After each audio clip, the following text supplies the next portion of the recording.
আজ বানাচ্ছি একদম সহজ আর ঝামেলাহীন সাবুর পুডিং।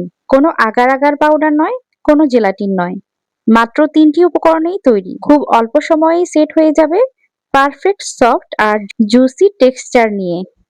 যারা সহজ ডেজার্ট খুঁজছেন তাদের জন্য এটা একদম পারফেক্ট রেসিপি। চলুন দেখে নিই কিভাবে কম উপকরণে দারুণ মজার এই সাবুর পুডিং তৈরি করা যায়। সাবুর পুডিং তৈরি করতে প্রথমে লাগবে আমাদের আধা কাপ সাবু। সাবুগুলো আমি শুকনো খোলায় 5 মিনিট টেলে নেব। সাবু রান্নার পূর্বে একটু টেলে নিলে একটার গায়ে আর একটা জড়িয়ে যায় না, মুক্তার মতো স্বচ্ছ দানাদার থাকে। সাবুগুলো আমি ধুয়ে নিয়েছি। টেলে নেওয়ার পর এগুলো কিছুক্ষণ ঠান্ডা করে এরপর ধুয়ে নিয়েছি। এখন সাবুগুলো ভিজিয়ে রাখবো। এখানে আমি আধা কাপ দুধ নিয়েছি, তরল দুধ। এখানে আমার আধা কাপ দিয়েছি, পরে আরো আধা কাপ লেগেছে, মোট 1 কাপ দুধ দিয়ে এটা আমি ভিজিয়ে রেখেছি।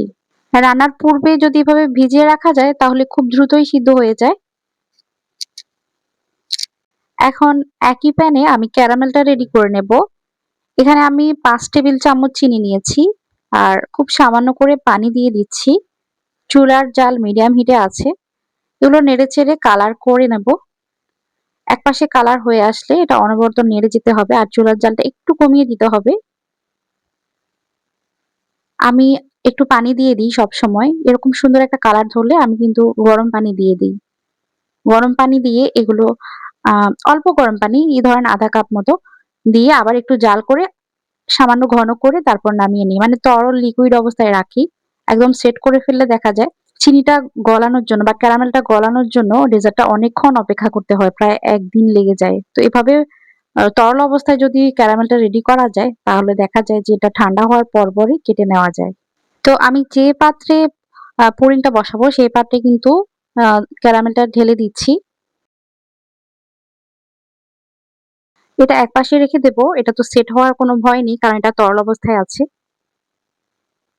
এখন চুলায় 1 লিটার তরল দুধ দিয়ে দিচ্ছি। এটা গরুর দুধ। কেউ চাইলে গুঁড়া দুধ দিয়েও করতে পারবেন। গুঁড়া দুধ পানিতে গুলিয়ে। দুধে বলক চলে এসেছে। এখন আমি এটা নেড়ে চেড়ে নিচ্ছি। আর এ পর্যায়ে ভিজিয়ে রাখা সাবুগুলো দিয়ে দেব।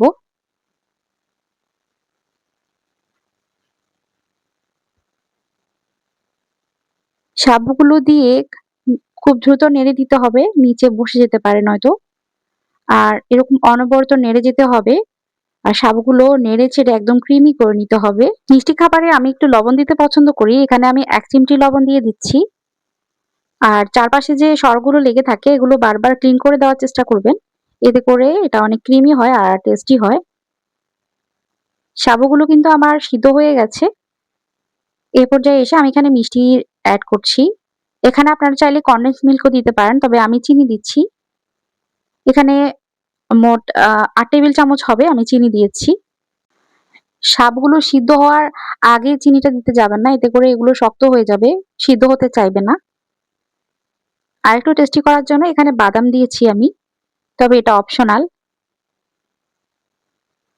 এই সাবুর মিশ্রণটা একদম ঘন করে নিতে হবে, অর্ধেকটা করে নিতে হবে। যত ক্রিমি করবেন ততটাই কিন্তু দ্রুত সেট হবে। ক্যারামেল রাখা বাটিতে আমি ওই মিশ্রণটা দিয়ে দিচ্ছি কিছুটা।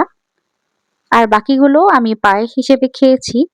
এই বাটিটা চেষ্টা করবেন নিচে রেখে একদম ঠান্ডা করে নিতে, না ঢাকা অবস্থায়। ঢেকে দিলে এটা সেট হতে চাইবে না।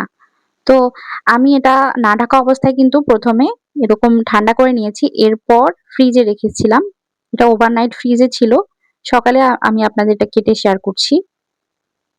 এই যে দেখতে পাচ্ছেন আমাদের ক্যারামেল কিন্তু একদম উপরে উঠে এসেছে। এখন আমি এটা ঢেলে নেব। যেহেতু এখানে কোনো আগার আগার দিইনি তাই এটা কিন্তু খুবই সফট একটা পুডিং হবে, খেতে ভীষণ মজা লাগবে। আগার আগার দিলে এমনিতেই পুডিং খেতে তেমন একটা ভালো লাগে না। এটা অনেকটাই জাল হয়েছে, জাল হওয়ার কারণে কিন্তু এটা অনেক বেশি ক্রিমি হয়ে গিয়েছে। আর ক্রিমি পায়েস বা সাবুর পায়েস যেটাই বলেন খেতে ভীষণই মজা। আর এভাবে পুডিং বানিয়ে খেলে তো কোনো কথাই নেই।